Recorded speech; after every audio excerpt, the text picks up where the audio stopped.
NAMM 2020, I'm here on the booth of Pittsburgh Modular with Richard. How are you?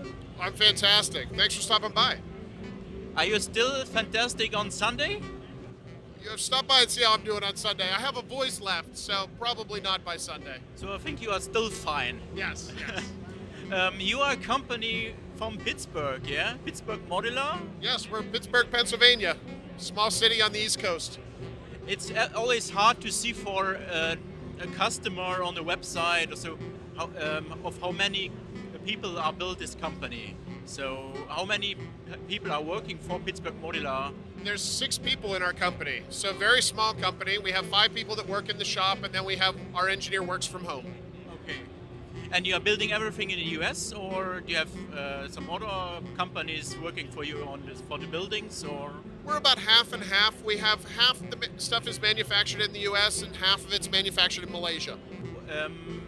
Where do you come from? Because is Pittsburgh Modular your first company, or do you have worked already before in the synth industries in some other companies? No, Pittsburgh Modular is my first music company.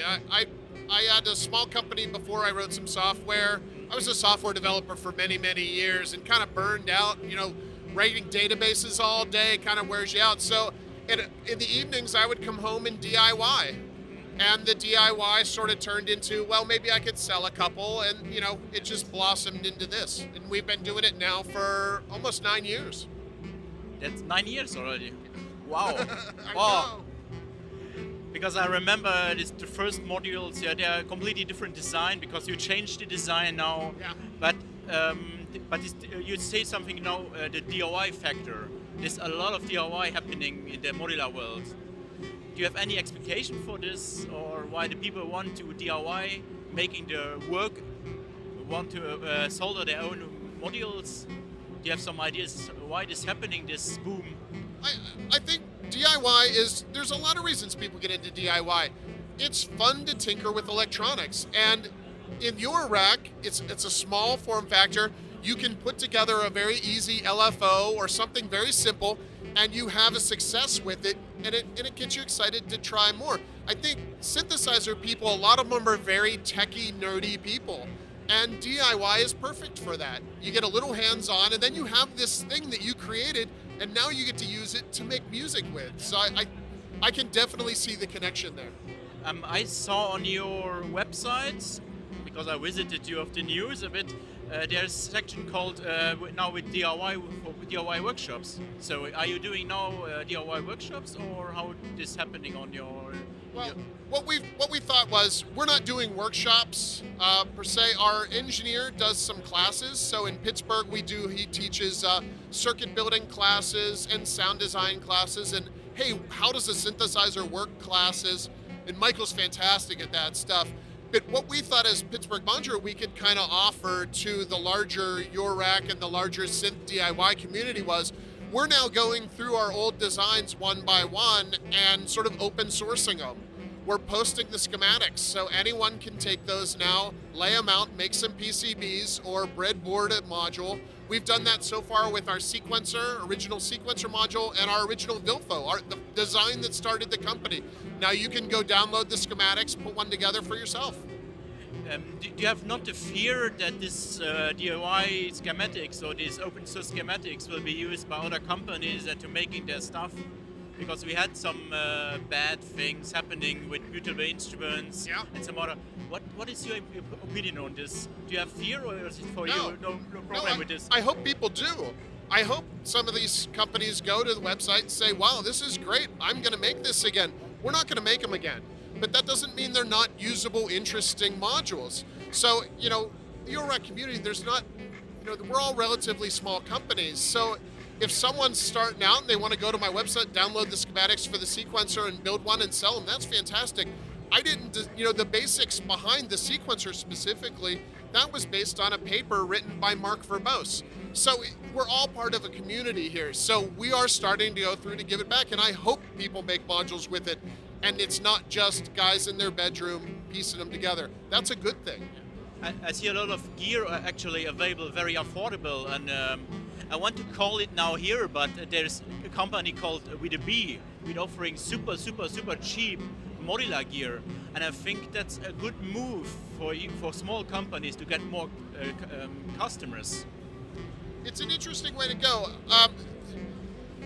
What we found is that we couldn't sustain ourselves on the lower cost modules, and after, we've been doing this now for 9 years, and so we're deep in the engineering at this point, and to present our engineering to your rack at this point, we have to do larger modules because our ideas are very complicated and they take more space. We don't have a lot of interest in doing an LFO or a simple thing anymore. It's just, there's no challenge to it for us.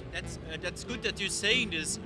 There's analog and digital in your rack, but analog, I think the saturation is very high already. There's so many LFOs on the market and quite basic analog stuff. Yeah. But I saw new stuff. You go in different direction with your analog stuff. Can you go explain a bit in which direction you goes with your analog stuff? Yeah, Michael and I, over the last 2 or 3 years, have been doing a lot of research into what we call organic analog synthesis. And it's more than just a marketing phrase that we came up with. It's because in the English language, there's not a whole lot of many words to describe sound, unfortunately. So we're latching on to the idea of organic because we love a sound that if you heard it, if you're sitting in the woods and you hear something and it was our synthesizer, you would for a moment be like, is that could live out here, and it feels like part of nature. So all of our research has been pushing sound in that direction. The idea of cascading wavefolders where we take our basic geometric sounds that we start with and then we run them through 9 or 10 wave shapers to get the sound ultimately that comes out of the output. That's all the science that we've been working on over the years to say geometric shapes are covered. You can get them in every module out there. Let's move beyond that and let's push audio in a different direction. So analog can be more than just saw waves and square waves. It can be really complex timbres that evolve and grow over time. But it takes, of course, more time to develop the stuff more carefully. So the new ideas you have now is, I think you started a new area in Pittsburgh Modular with the Lifeforms Voltage Lab, right? Or yes. Already before? The Voltage Lab is sort of an extension of the microvolt synthesizer. The microvolt was really the beginnings of this. We had a few ideas that we wanted to sort of road test, so we created the microvolt to test what people's feedback would be on how we're sort of approaching this. But the Voltage Lab is the instrument that we've been conceiving since the beginning of this. It is the reality of the idea of organic synthesis. It's only the beginning, of course, though, because we're going to continue to push in this direction. So our modules are becoming larger and more complicated and more expensive, but that's simply, a fact that if you're having 9 or 10 shapers in there, they take up space and they need controls and you need a way to interact with them. That's always the problem with your rack. You need space in your rack. Yeah. You cannot have enough racks for modules. For NAMM Super Movies next in several months, but now for NAMM 2020 you have a very interesting delay, or would I call it quad delay? We're calling it the Cascading Delay Network. Yes, it's sort of an extension of this idea of, well, how can we push synthesis forward? So how can we approach it? Now we've done delays in the past. This is our 4th or 5th generation delay. But so we wanted to do something that was exciting for us. We always kind of have a skunkworks delay that we're working on because I'm kind of a delay nut and Michael loves time-based effects as well. So this is just one output that we've had. And what makes it interesting is all of the stuff that you don't see behind the scenes. It is 4 delays, very simple. Each delay is up to 600 milliseconds, and then you have feedback that will allow it to self-oscillate. And in its basic sense, that's all it is. But what we're doing behind the scenes is we're saying, let's take those and let's rewire everything and make one long delay with one feedback path. Or let's enable all 9 available feedback paths to create these beautiful clouds of reverb and effects. And then you have everything in between. So if you take all 4 and make one, and then you have all 4 individual, then the logic is, well, let's do 3 together and 1 independent, or 2 together and 2 independent, or 2 and 2. So the rest of it kind of fell in place once we had the bookends of the idea. But you released some months before this delay unit, this little, is this based on the same delay or is this a completely different delay? This is completely different. The analog delay unit we came out with, that's based on the delay in the Voltage Lab. So it's really a one-to-one copy of the schematic from the Voltage Lab. We loved the Voltage Lab delay because it was so clean. You know, it's 300 milliseconds of very clean bucket brigade delay. And we thought we could do that in 6 HP as a standalone module. Everyone has 6 HP for a great sounding delay. So we thought this is a good opportunity to get a small delay in there because we knew the cascading delay was going to be 20 HP. It's a monster. And that's going to put some people off just for the size. So we said, well, let's do the monster, but let's also have this little guy in there as well. So you said you can modulate them very easily, so it has a kind of modulation matrix, or how you would describe it? Yeah, the cascading delay has a modulation matrix in it, and that's from a design standpoint, it made a lot of sense because you have 2 CV inputs, and then each CV input has an attenuator for each delay channel. And the reason we did it that way is because we're cascading these delays together and creating large delay networks, you want to modulate them all the same. So you use the matrix then and just turn the CV up for each one, and you can dial that in. Of course, you can get, because of the matrix, you can get wild with it, delays, or modulate some a little, some a lot, or use the second CV channel to invert it and modulate some the opposite of others to create sort of space effects. The options they're all there. So it's a really interesting delay, which I heard already from your demo on YouTube a bit. It sounds really amazing. Besides the Cascading Delay Network, you have something new on NAMM now. You have a mixing console, or is it something new? Kind of new. The mixing console is based on our system interface module that we had in the past, which is a 6-channel mixer. We changed the name because we changed the panel layout, and it's now sliders and buttons instead of knobs and switches. Okay. It looks more like a mixing desk. That's why we called it the mixing console. I think what we learned was the other module didn't ergonomically look like what it did. So when you looked at it, it didn't scream mixer to you. So, and it just didn't work in my mind as well. So we said, you know, what if we put sliders on it? That's what you expect on a mixer. And we'll put some LED buttons to give you feedback from a bit of a distance, and it works a little bit better. But the functionality, the circuitry behind the scenes is all exactly the same. We loved the depth of the functionality that was available, just it didn't feel quite right before. So now this one solves the sort of vibe of it, I guess. We need more sliders in your rack. I agree. I think sliders and knobs can work together to break things up and to guide your eyes and make it easier to use things. And we did that with the Voltage Lab. You know, the Voltage Lab is incredibly dense. So we used, for the function generators, we used sliders, because what that did was that broke the UI up into the left side you have the sound generation, then you have the middle with the sliders, that was your CV, and then on the right-hand side you had your filtering and your VCAs and your delays, sort of the effectors on the right. So it told a story then and made it easier to use. Okay.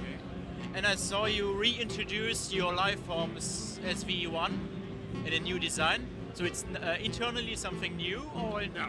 It's just... Again, it's the same thing. We've switched the panel to the black panel. We called it the SV1B, B for black.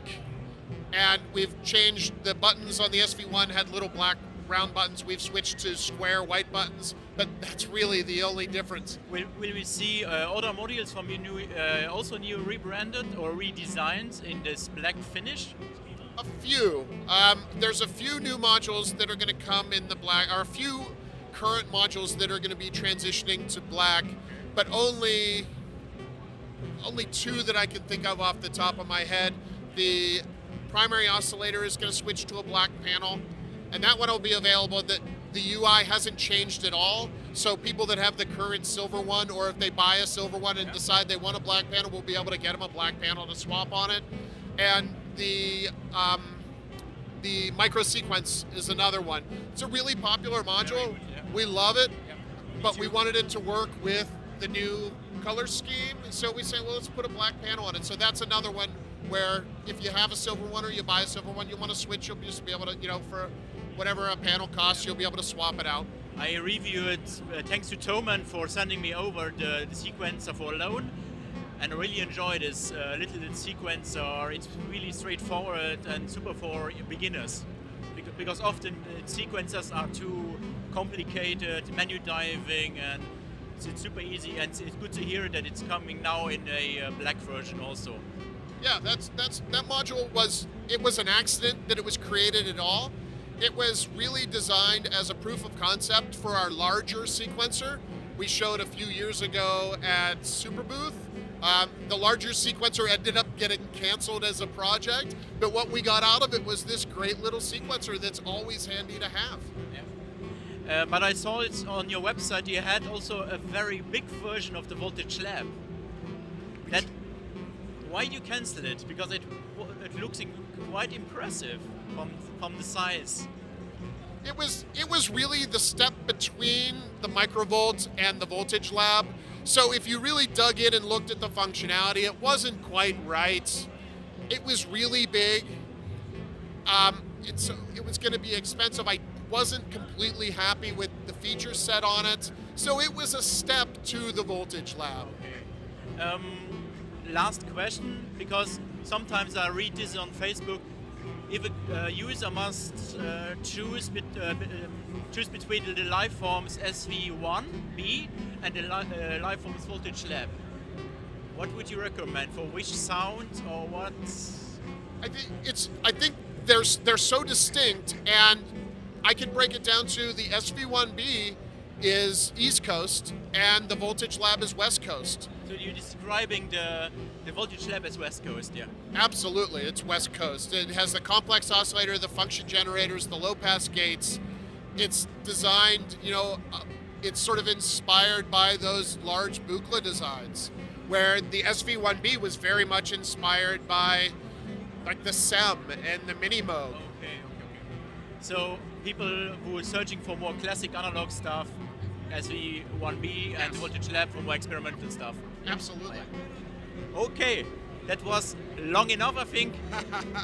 Your voice is getting tired, but it's enough.